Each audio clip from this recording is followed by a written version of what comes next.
Bonjour Johan. Bonjour Marc. Aujourd'hui on va parler un petit peu de toi. Tu Oui, es un coach en motivation, expert en motivation. oui.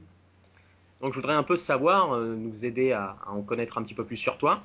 Donc est-ce que tu pourrais te présenter et dire qui est-ce que tu es et ce que tu fais dans la vie? Exactement.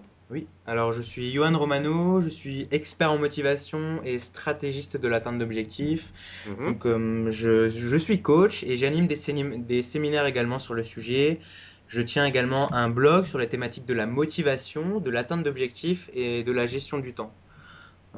Pour moi, ces trois thématiques sont vraiment très importantes pour mieux s'accomplir dans notre propre développement personnel, puisque de toute mhm. façon, à partir du moment où on ne sait pas bien gérer son temps, on ne peut pas progresser vers nos objectifs. Et à partir du moment où on ne peut pas, on ne reste pas motivé au quotidien, on ne peut pas atteindre non plus ses objectifs. Très bien. Alors pour en dire un petit peu plus justement sur ce sujet-là, Oui, on va développer sur savoir quelle est ta passion, ton objectif réel dans la vie, qu'est-ce que c'est. Tu vas pouvoir nous expliquer en quelques mots ce que ça représente pour toi, depuis quand cela existe et pourquoi. oui. Alors ma passion, c'est le développement personnel. Donc Mhm. on a la même passion. Je suis tombé dedans à l'âge de 17 ans. Ça remonte à un moment maintenant. Ouais. Parce que dans mon histoire, si tu veux, je vais un petit peu me délivrer, mais je suis un ancien grand timide. En fait, j'ai connu le développement personnel parce que j'en avais marre de ma timidité et je voulais avoir du succès avec les femmes. Donc j'étais vraiment très frustré et c'est là que j'ai commencé à un petit peu aller au rayon de la Fnac dans ma région. J'ai un petit peu regardé les livres qu'il y avait. Je suis tombé sur certaines citations qui m'ont fait réfléchir. Mhm. Et je me suis dit qu'effectivement, eh bien, on peut changer de vie. Et j'ai cru à cette possibilité de changer. J'ai fait confiance à certains coachs.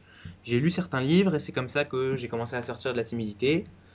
Et ensuite, je suis vraiment tombé totalement amoureux du développement personnel et depuis, c'est devenu ma passion. Et pour répondre à ta question, du coup, maintenant, mon objectif dans la vie, il est double. Il est premièrement, moi, de toujours m'améliorer au maximum dans tous les domaines de ma vie Ouais. et ensuite de partager tout ce que j'apprends et d'aider les autres à faire de même dans leur vie. D'accord, merci. Alors justement, savoir, tu as commencé à 17 ans, Oui. tu as certainement vécu des obstacles dans ta vie. Oui. Comment tu as pu surmonter ces obstacles? En gros, qu'est-ce que tu as dû mettre en œuvre pour réussir à accomplir les choses que tu as accomplies? Et Oui. si tu as une anecdote à partager, tu peux utiliser une anecdote, ce qui te vient en tête. Ok, c'est une très bonne question. Il y a plusieurs choses, donc je vais te donner une réponse en plusieurs points. Oui, Par rapport aux obstacles, je pense que l'obstacle numéro un, lorsqu'on veut changer, c'est nous-mêmes. ouais, C'est nous-mêmes parce que si on veut avoir de nouveaux résultats dans notre vie, on doit devenir quelqu'un d'autre.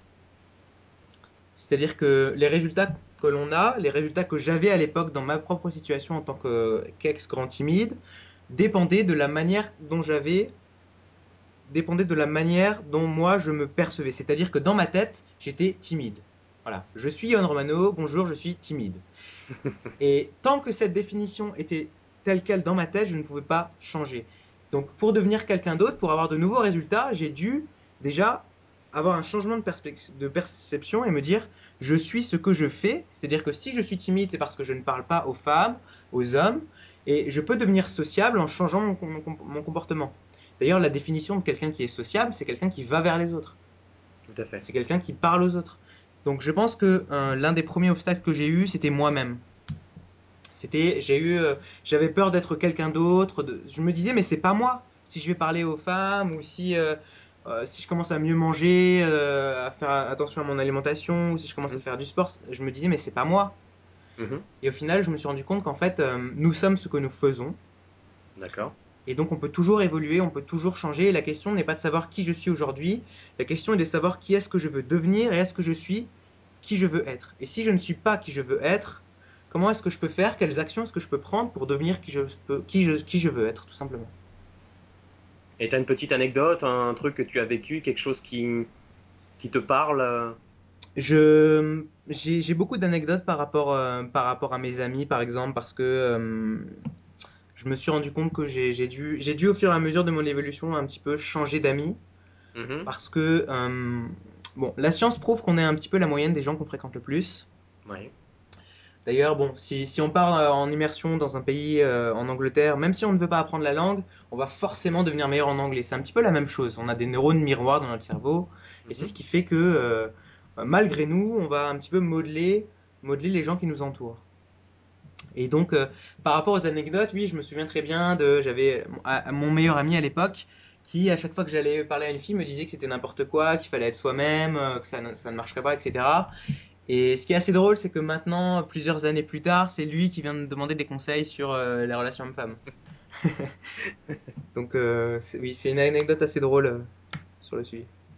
D'accord, merci. Alors, euh, avant de faire ce que tu as accompli, comment voyais-tu la vie que tu vivais? Dans quel état d'esprit étais-tu? Oui, c'est une très bonne question. J'étais quelqu'un qui... Je me sentais victime. Je me Mhm. sentais victime et je me souviens très bien, à mes 17 ans, je faisais beaucoup de football, maintenant j'ai arrêté. Mais je me souviens très bien, par exemple, on devait jouer face à une équipe dans un champ de patates, entre guillemets. Voilà, le terrain était horrible, il y avait des fourbons de partout. Et j'étais le type de personne qui disait, ah, mais de toute façon, on ne pourra pas gagner, le terrain est nul, c'est pas possible. Voilà, j'accusais les autres, j'accusais ce sur quoi je n'avais pas de contrôle, c'est-à-dire les circonstances extérieures.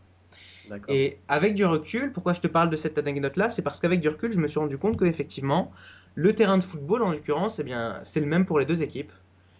Et Mhm. donc, c'est pas ça qui va faire la différence. Ce qui va faire la différence, c'est ce sur quoi je peux me concentrer et comment je peux améliorer dans ma vie les domaines dans lesquels je peux me concentrer, les domaines dans lesquels j'ai du contrôle.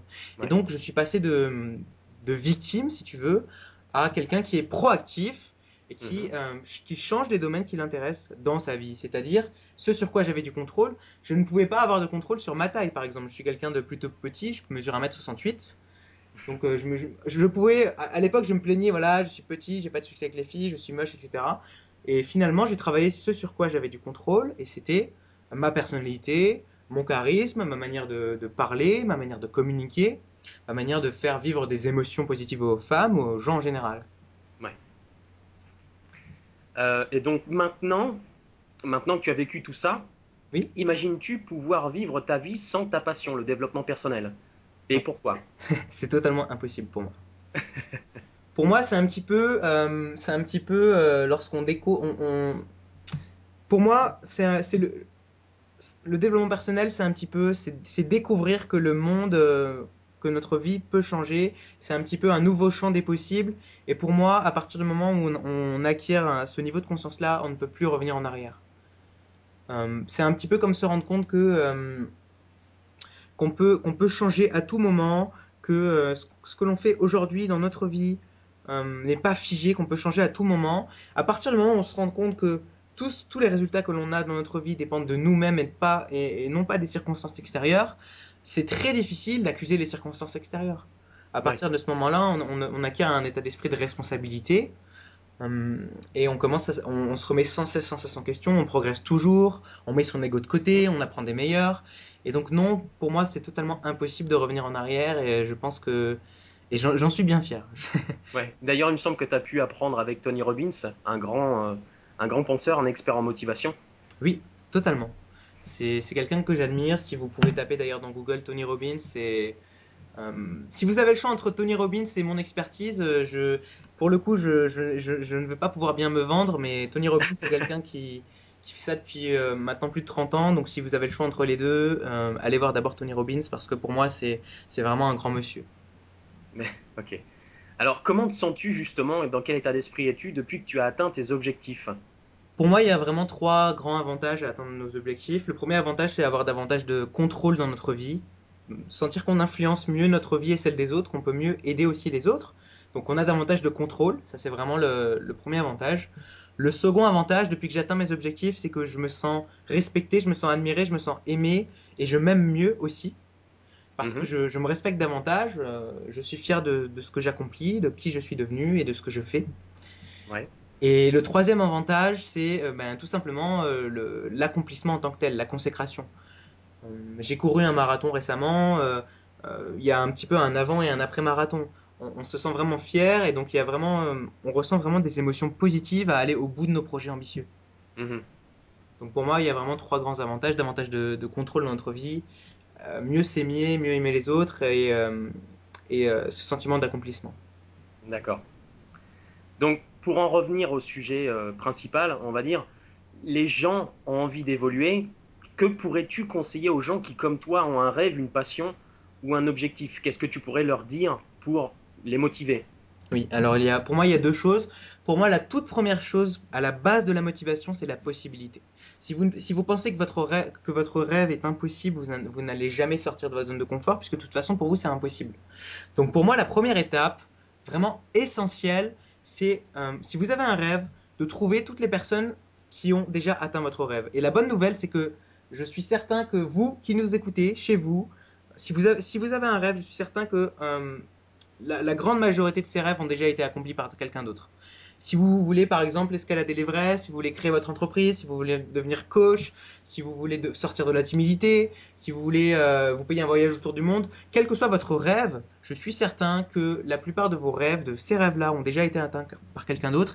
Et donc la première étape pour moi, c'est d'entrer en contact ou au moins de voir ce qu'ont fait les gens qui ont déjà réussi. Mhm. Et ça va vous donner davantage de confiance, puisque vous allez vous dire, mais oui, c'est possible, je peux le faire. Et ça va vous donner l'impulsion, l'impact du début pour progresser, pour continuer vers l'étape 2. Et l'étape 2, puisque tout le monde l'attend, c'est pour moi s'entourer des bonnes ressources, c'est-à-dire pratiquer une sorte d'immersion. Une immersion, c'est quoi? C'est s'entourer des ressources, des amis, des contacts, des livres, de l'information qui vont nous aider à accomplir notre rêve. Mhm. Quelqu'un qui veut apprendre l'anglais, s'il reste en France et que tous ses amis détestent l'anglais et qu'à chaque fois qu'il est au cinéma, qu'il propose d'aller voir un film en version originale et que tous ses amis disent que c'est nul, il ne sera pas forcément dans un environnement positif.